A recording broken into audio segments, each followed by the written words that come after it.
Hello, everyone. This is Pastor Dirk, and today we're taking another look at an extraordinary vision of our awesome God.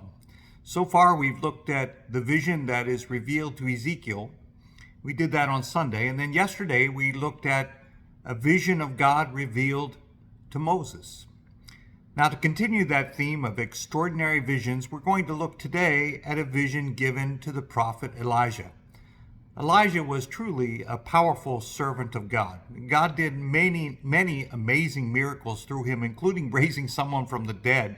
And you remember that famous story where God rained down fire at Mount Carmel, destroying the prophets of Baal. God did all that through Elijah.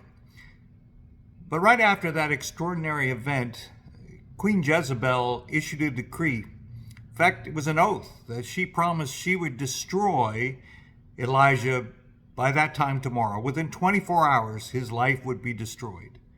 And for whatever reason, this powerful man of God was frightened. I suppose he had reason to be. But he lost sight of the powerful God that had done all those wonderful things through him, and he ran.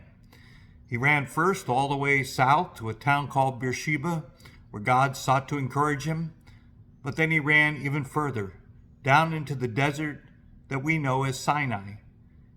He camped out at a mountain called Horeb, which back in the days of Moses was called Mount Sinai. After 40 days of wandering through that wilderness like the people of God, he finds himself in this same mountain where God gave Moses that vision we discussed yesterday. And here this vision was very interesting. Look at what he says in 1 Kings chapter 19. And the word of the Lord came to him, "What are you doing here, Elijah? What are you doing here so far from what God has called him to do, running away, hiding?" And Elijah says, "I have been very zealous for the Lord God Almighty. The Israelites have rejected your covenant, torn down your altars, and put your prophets to death with the sword. I'm the only one left, and now they're trying to kill me too." You see, he was looking at the obstacles, all the reasons why ministry wasn't working. He felt outnumbered and overwhelmed. Then the Lord said, "Go out and stand on the mountain in the presence of the Lord, for the Lord is about to pass by." Then a great and powerful wind tore the mountains apart and shattered the rocks before the Lord, but the Lord was not in the wind. And after the wind there was an earthquake, but the Lord was not in the earthquake. And after the earthquake came a fire, but the Lord was not in a fire. And after the fire came a gentle whisper. And when Elijah heard it, he pulled the cloak over his face and went out and stood at the mouth of the cave. Interesting, God is there in the whisper. See, Elijah had seen God present in the fire. He had seen him in the fire rain down in Carmel. He had seen him in the powerful workings over the elements of nature. But right now, he didn't see any of those signs. Everything was quiet. God seemed to be missing. He felt overwhelmed. Where is God when the obstacles were so severe?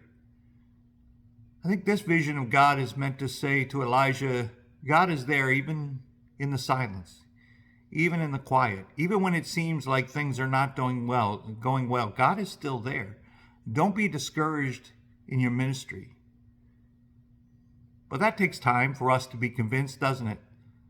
Look again, God says, again, after this wonderful vision, he says, "What are you doing here, Elijah?" He asks them the question again. And again, Elijah gives a response. "I've been very zealous for the Lord God Almighty. The Israelites have rejected your covenant, torn down your altars, put your prophets to death with the sword. I'm the only one left. And now they're trying to kill me too." You see, even Elijah didn't get it that first time. He's still asking the question. So God gives him a promise.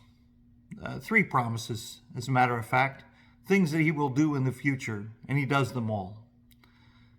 We won't have time to get into that today, but I want you to grasp that central message that God is present in the quiet. Even if it seems that he isn't working, even if it seems like we're overwhelmed, even if we're not getting it right now, it doesn't change who God is. He's still there, doing his miracles, doing his work.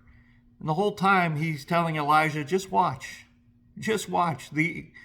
The prophecies will be fulfilled. The mighty works of God will happen. Just be patient, because God is there the whole time. As we face our obstacles out there and the challenges of doing the big job He's called us to do, let's not be discouraged by those quiet times where it seems like people aren't responding the way we would like them to. Let's remember our faith and our hope is in the powerful God that moves mountains. He may just be planning right now when He's going to move the next one. Well, thanks for listening, and we'll see you tomorrow when we're going to look at another vision, an awesome vision of God given to the prophet Isaiah. Until then, pray the Lord's blessing upon you as you serve Him and do this big job that He's called us all to do.